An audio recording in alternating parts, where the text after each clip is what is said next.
வீட்டில் தக்காளி வெங்காயம் இருந்தால் போதும், ஈஸி அண்ட் சிம்பிளாக தக்காளி தொக்கு பண்ணலாமா?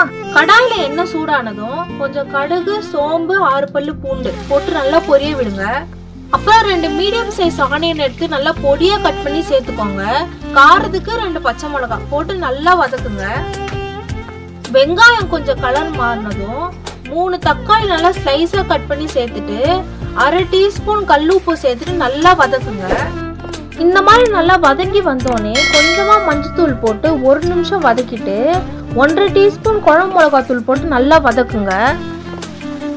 கொஞ்சமா தக்காளி முழுகிற அளவுக்கு தண்ணி ஊற்றி மூடி வச்சுட்டு 2 நிமிஷம் கழிச்சு ஓபன் பண்ணீங்கன்னா அவ்வளோதான், சிம்பிளான தக்காளி தொக்கு ரெடி.